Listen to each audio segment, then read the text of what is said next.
Hi, it's JP Smith and welcome back to Boxing Saves Live. We're in week 4 and following on from last week, we're going to have 2 different sessions this week. The first one will be a theory session, again discussing how boxing saves lives. In this session today, I will be speaking to Josh Gooding, who's a boxer, and he's going to talk about his experience of both him as a boxer coming into the gym and also the experience of people who've come into boxing gyms and how it's changed their lives for the better. Feeling better mentally and physically, again the common theme of what we discussed, and Josh is going to bring his experience and explain to you exactly how you can make a difference in your life by attending the boxing gym. Okay, enjoy the session and I'll see you again on Thursday and we'll have a proper workout for you then. Thank you. Yes, Josh, you're that way. Which way are we going? Which way are we going? Let's turn around. How are you doing, my big man? Yeah, good, buddy, good. How are you? Yeah, all good. How's lockdown been for yourself?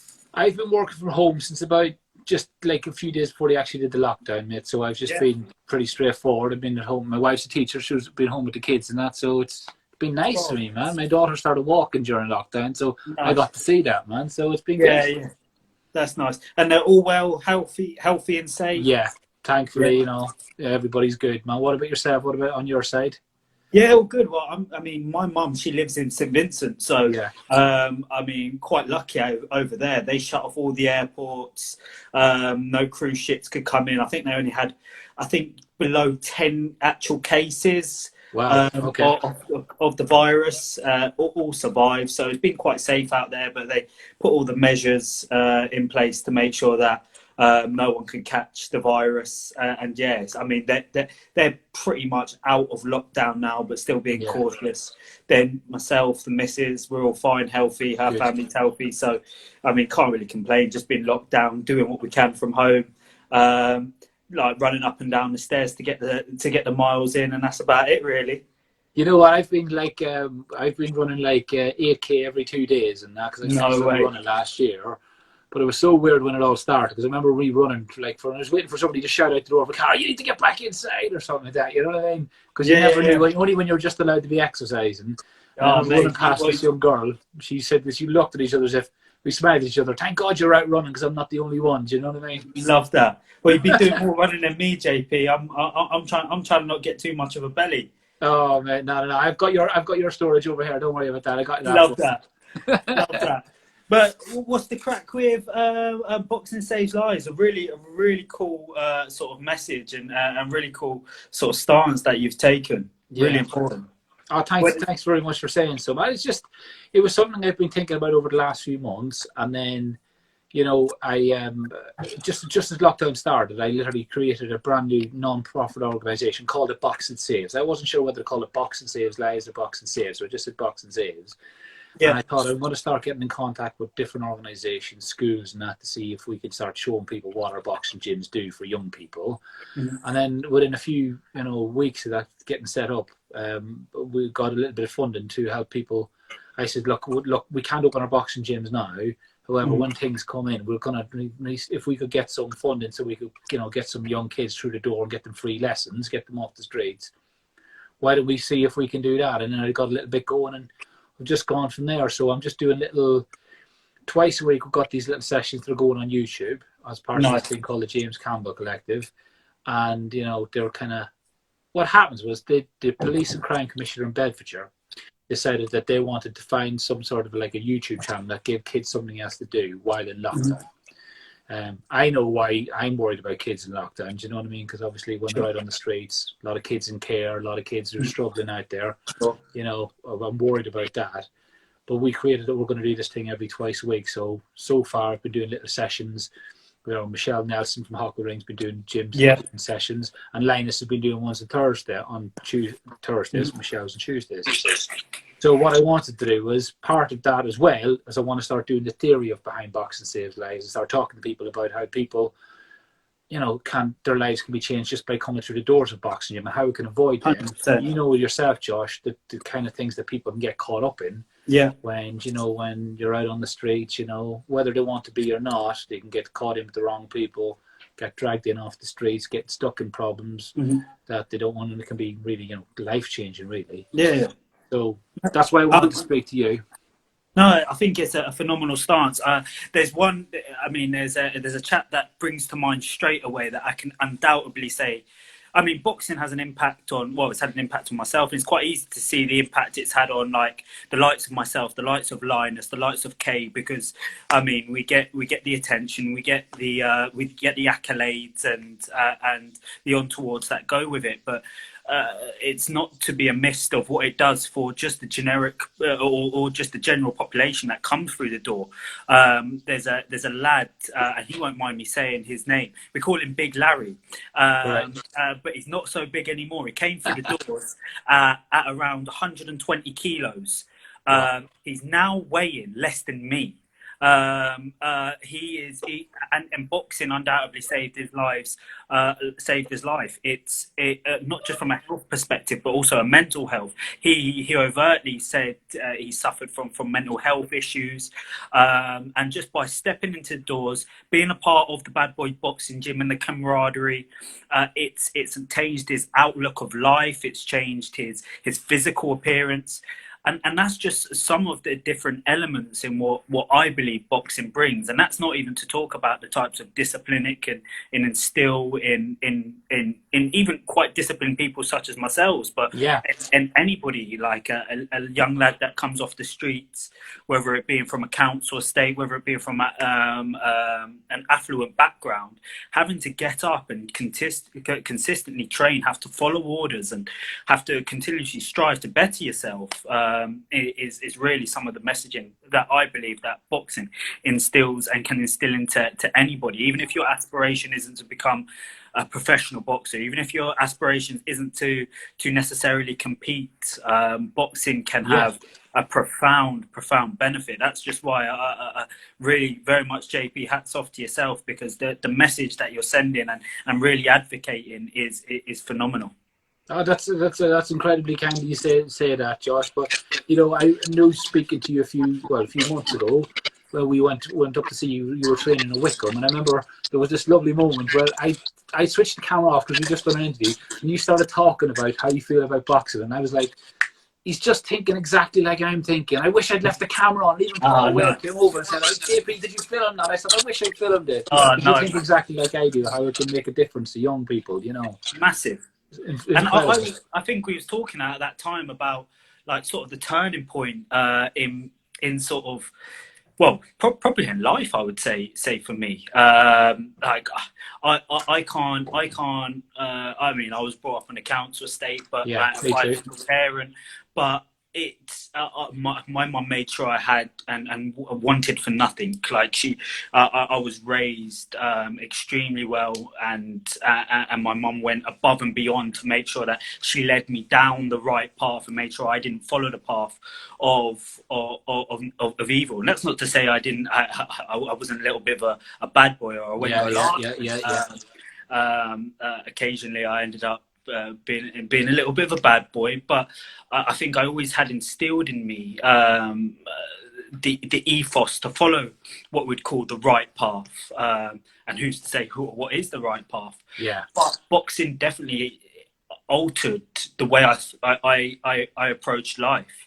I mean, particularly in my early 20s, which they say a lot of people, particularly young males, go through this paradox where they don't quite know what they want to do with their lives, and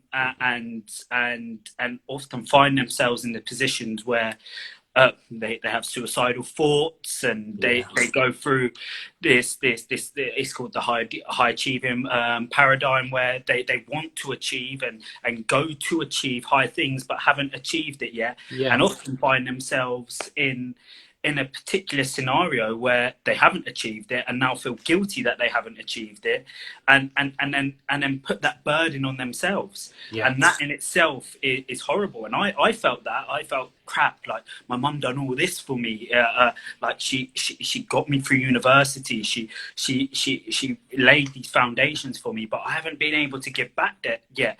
And I would beat myself up. On how do I get to the next step? And what boxing done for me was it showed me an avenue that if you train hard, if you instill discipline, and if you're consistent with it, then your thoughts can become things. And And that I just believe is a really powerful and profound message, that if you believe it enough, and you say it, then those thoughts can become things. And Confucius says it best: those who say they can and those who say they can't are both probably right. Yeah, And that's what boxing said to me: just say you can, and then you'll be able to achieve it. You give yourself at least a chance to achieve it.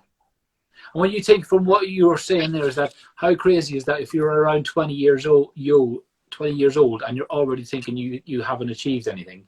You know, I'm going to be 40 this year, and I look at that and go, I came to England when I was 19, and this year it'll be 20 years. I'm turning 40 in August, and beginning of June I'll be in England 20 years. My first 4 or 5 years in England till I was about 25 was just absolute chaos. Absolute chaos. There's no way I was ready to achieve anything at that age. So to think at that age that people are going to put that amount of pressure on themselves to actually be anything, it's madness. I don't even see. I think I've got imposter syndrome. I don't think I've made anything of my life now where I am now. So how imagine the pressure if that was somebody who doesn't have the mental maturity to deal with that kind of thing. And you can understand why a lot of people harm themselves. And I think also what we look at is like when I played football growing up. That was my sport, and you're often told if you haven't made it by a particular age, like there's no chance. There's no chance. You can't be an athlete past a particular age.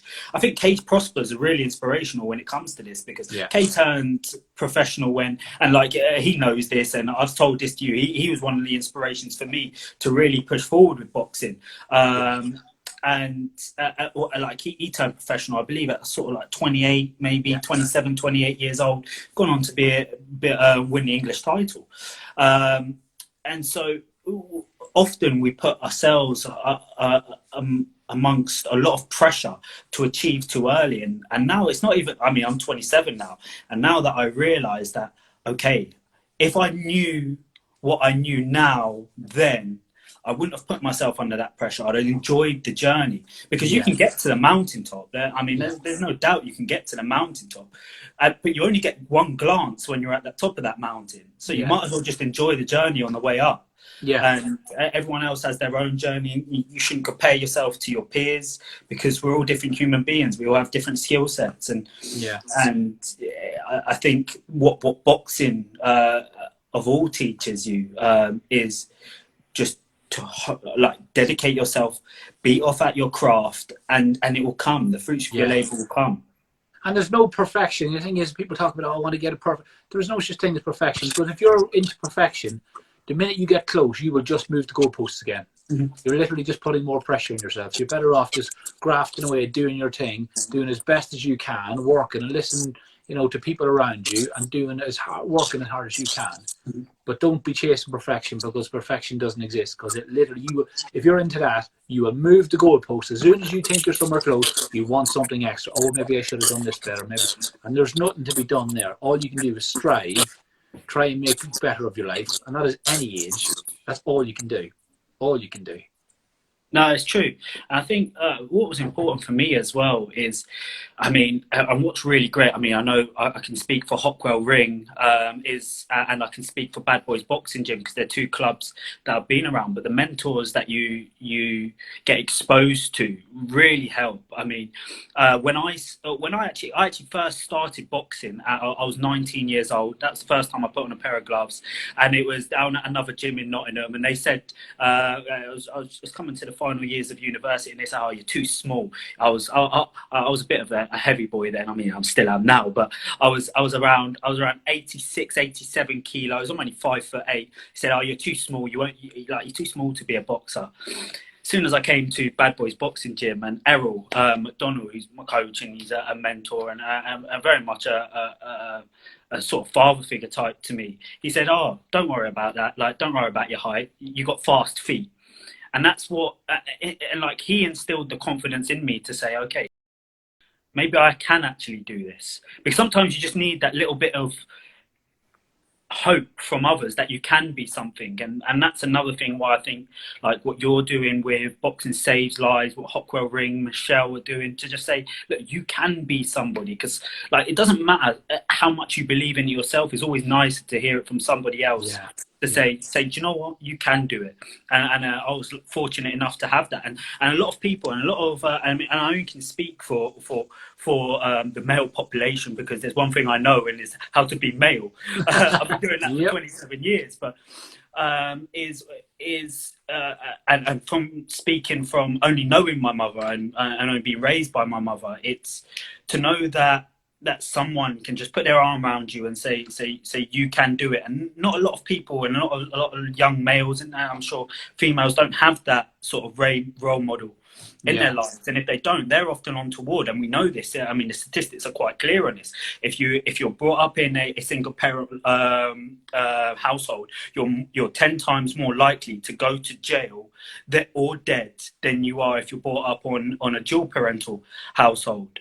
And that's probably testament to like just not having the advice, or not being exposed to it. I mean, again, and this is why I count my blessings, because I always had a mother that ensured that she kept me on the right direction. She worked overtime, not just out in work, but in the household, to make sure that I had the schooling up here to follow the right path. But not everybody has that. And even sometimes, you'll have people who have that around them, but then something else happens, and the mum can, and quite often the mum has done as much as she can. Exactly. And so they can still end up going down that other way. And next thing, get to about 12 or 13, start getting pulled in a different direction. And the mum's out there grafting, working in 2 jobs to try and keep it going, or even if both the parents are there, and somehow it can still go the other way. It's true. It's true, and that's why, I mean, for me, just boxing, I mean, sport has a massive place in my heart, but boxing particularly, just that one-to-one connection that you have with yourself, because you have to dig deep within yourself, but what also like your coach and the people around you in a boxing gym can bring out of you. It was really important to me, and I know it's been important to a lot of people in the gym, and I speak of Big Larry because he's the most he's very inspirational. I mean, I look at his journey, and anytime I'm looking in the mirror thinking, how am I going to lose this weight for my next fight? And Big Larry's gone and done it. It's very inspiring. But I've seen the opposite effect in where there's guys that came to the gym and they've stopped coming to the gym, and like we've heard of them in the newspaper for getting involved in stuff they shouldn't be getting involved in. And often it's very sad, and we're talking about some very talented human beings and boxers that often follow the wrong path. So boxing can play a huge role in evolving a mindset, and if you can stay in the gym as well, specifically, I mean, for me, it's had profound benefits. So when you mentioned about staying in the gym, talk me through what it's like for you to go into the gym for the first time. What kind of experience is that like?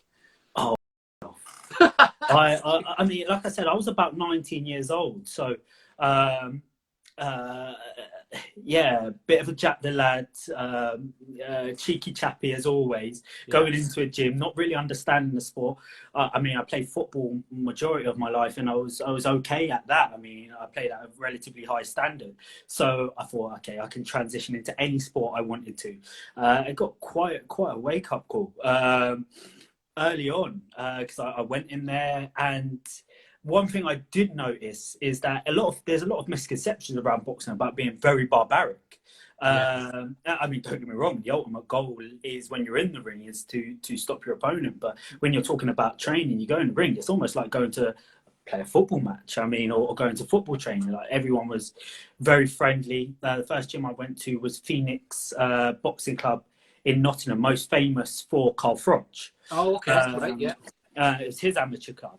And everyone treated me really nice. And then you get into the ring, and then you get absolutely battered for hell for leather by a load of experienced boxers. And I was like, oh shit, this is not all it's cracked up to be. I'm gonna look like a superstar here. Yeah. But a grind, I'm guessing. But it brought out my competitive juices. It was like, okay, I took a hell of a beating here. Better come back tomorrow so they don't think I'm a wuss. We'll keep it PC. And so I just kept on going back, and then I took a small break from boxing between my second and third year of university, and then I went on to do my master's as well. So I actually took I trained at boxing for about 6 months. Never really had a inkling to compete. That was just going to be a quick question off you, Josh, actually. Did you know when you entered the gym that you were actually going to start getting into the ring and doing anything? Because I know a lot of people don't. What made you switch between just doing the training to getting in the ring and actually doing a bit of sparring? Because I really don't know. Everybody does.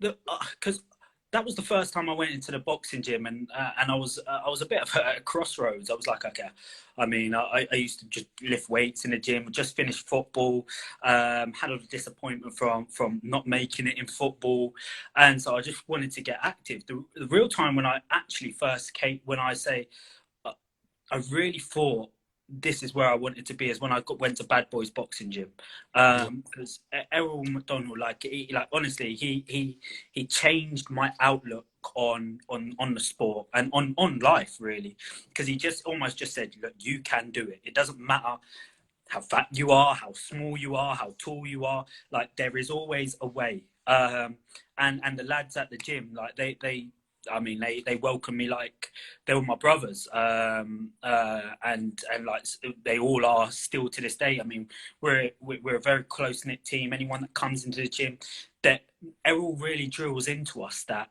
and it's the rules of the gym that you have to shake everybody's hand before you start the session.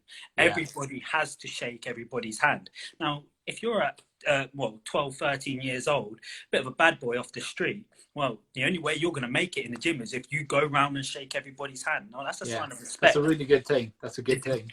Yeah, it's instilling respect. And anyone that comes to the gym, whether it's sparring, we shake their hands all before, and it's all about honor and respect. And Errol has fundamentally taught that, instilled that into all of us. So when I came to the boxing gym, it was the same. I see Kay's propped up. I've just clocked in there. Hello, Kay. Hello, mate. Yes, Kay. But Kay will tell you the same. Kay came up to spar probably around 3-4 years ago. It was the same concept. When he came in the gym, everybody shook his hand. Everybody shook his hand, and before he went, he shook everybody's hand. Yeah. And it's just those little things that can teach you the fundamentals of not only boxing is what we learn in the gym, but also for life. That was going to be the next question. How do you think it transitions? How do you think that transitions between, the gym and taking on? Because my idea is that, it could be young children who maybe, behavior issues and stuff like that. Because we'll often see a mum or dad take their kid to the gym and go, look, he's not, getting involved. He's getting dragged into the thing he doesn't, we don't want him to be involved in. He probably doesn't want to be involved in. How do you think the boxing side of it, from your experience, how does that change from them going out the door of the boxing gym? How does that move over? How do those skills transferred? Well, I think fundamentally, just that first thing that Errol always gets us to do, and is shake people's hands. It's just to show respect, show humility. And there's a famous teacher, I can't remember who from, or a famous quote, I should say, and it's that the most powerful people on the planet are those who are powerful, but use humility as their main power. And I think that's what boxing teaches you. It provides you with the tools to be powerful and potentially be tyrannical if you choose to use it. Yeah. But instead, you don't. You choose to use those powers that you've developed and that strength that you've developed to be humble, and treat people with respect.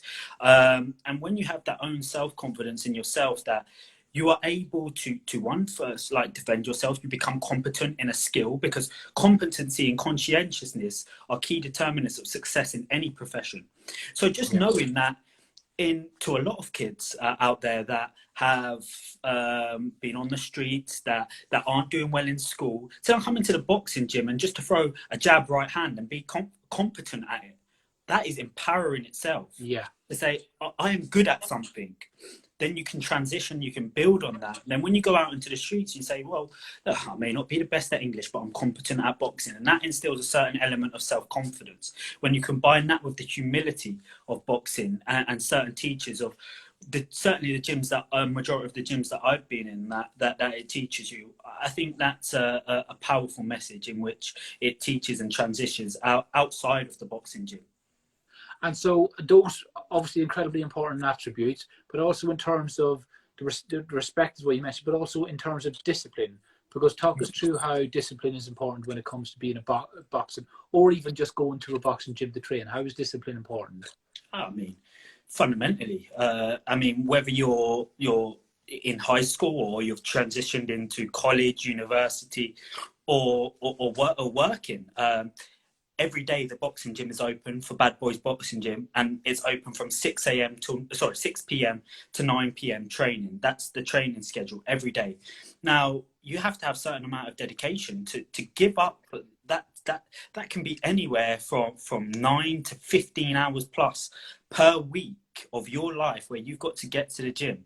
Yeah. Now, that's a certain amount of dedication there. So whether it's me or the juniors that we all train alongside, you have to be hugely dedicated to just get there.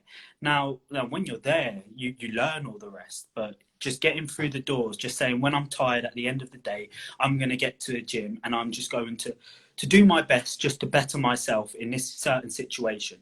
And that's where it becomes fundamentally important, boxing, in terms of just teaching the dedication for those that want to then become successful amateurs or go on to compete. Well, then you've got to put in the hours, because we know it's the 10,000 hour rule. I mean, Anthony Joshua's quoted it most recently, but in order to become competent at your particular profession, it's suggested that you have to achieve over 10,000 hours of quality work in order to achieve the higher and upper echelons of your particular industry.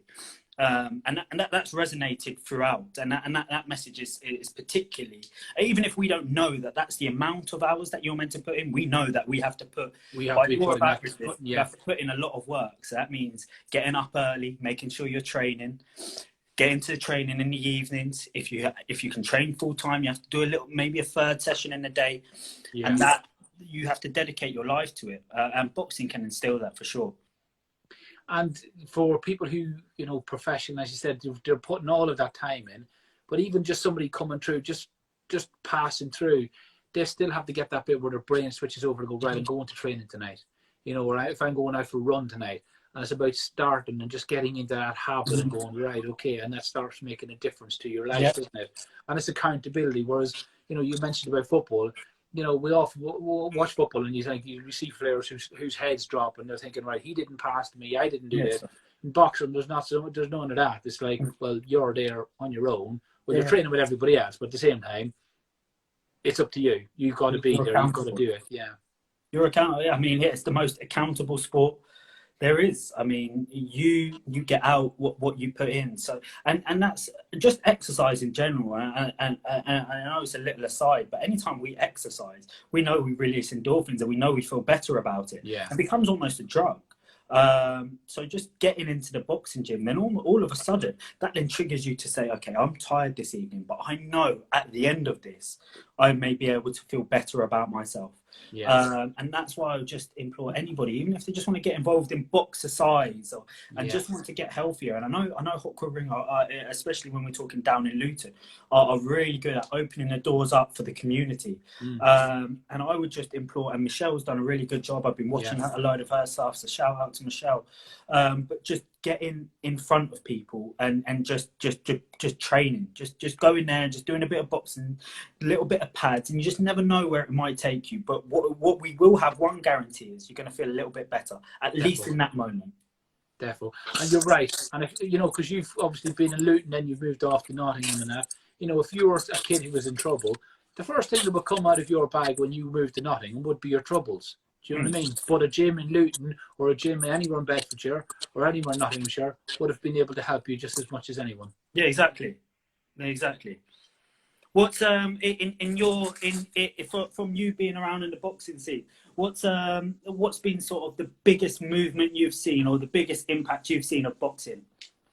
I think I've noticed a lot recently with people I've been seeing in the gyms is a lot of young kids who've been coming out of places like London and that who've been moved out of places like Bedfordshire and that. They're kind of moving away because their families, like single moms, like families want to get them away from potential problems.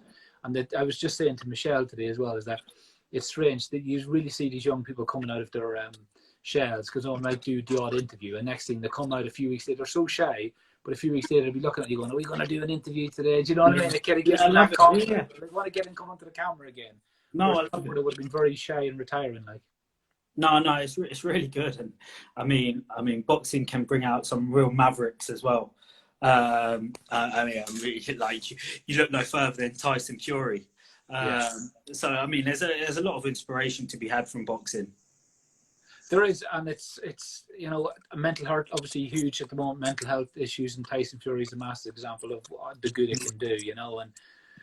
And there's so many people inspiring who are out there who are working their socks off in boxing gyms, and the whole point of Boxing Saves Lives is to try and make things easier for people of any age. Let them get involved in boxing gyms, but also just so they can see, how, and more importantly, the work that coaches are doing every day. Because as much as you can tell me about Earl and Big Larry, unless we're having this chat, a lot of people will know that kind of thing is going on, and it's going on every single day somewhere in the UK, isn't it? Yeah, exactly. I mean, it's very important just to share the message. I mean, every time one person strives, another person should turn back and bring the next person up. And if we all did that, and if we all led by that message, then there would, I mean, touch wood, we would slash mental health illnesses in half dramatically. Yeah, we got to do, all we can do is try. And I said, with all these problems we have in society at the moment, I always say, boxing's not the answer, it's an answer. Anybody who tells you it's they have the answer is lying. It's that simple. Yeah, that's right. Boxing is just an answer. It's just another way to try and help people. Yeah, 100%. What other questions you got for me, JP? Don't know, man. Honestly, man, when we've done press conferences before, you just do your talking, and we've done press conferences. I'm like, well, I was going to ask you that, but you've already covered it, Josh. But that's where we're at today. That's great, man. That's right. That's fantastic. I love that. I love how much you care about it, and you've been down the road and you've seen what goes on. You've lived your life, and you're still grafting away. And I bet you can't wait to get stuck back into the gym. And you know what? That's because it's a habit. They give you that lift mentally as well as getting back in the ring. It's fantastic. Yeah, it's true. Man. It's true. Brilliant. Yeah, I think, and one thing that I'll definitely end on, just because I think it's a really powerful message to end on, is that whether it's boxing, and boxing is the avenue we're particularly talking about, but we've got to really push people to do what they're passionate about, and because the reason why I say that is, boxing, I'm passionate about boxing, and how you're passionate about something is when it comes hard and when you don't want to do it, but you find out you still keep doing it. That's how you know you're passionate about something. And I mean, this year for me has been in terms of boxing, has been a difficult one itself. We spent the first half or the first couple of months, or first month or so in St Vincent, because my granddad passed away. Then straight after that was due to have a fight in March, tore my calf muscle. Then obviously there's been COVID. And this, I'm just one person, but this has affected many.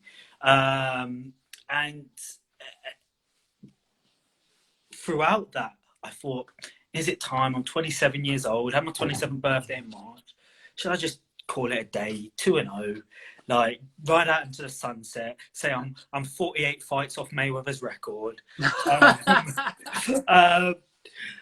But like, I just love it, and that's what boxing can do to some people. And I just implore to everybody, just keep going, just keep being positive, try and find out what you're passionate about. Once you find out what you're passionate about, stick with it, and just keep pursuing it, because those who say they can and those who say they can't are both probably right.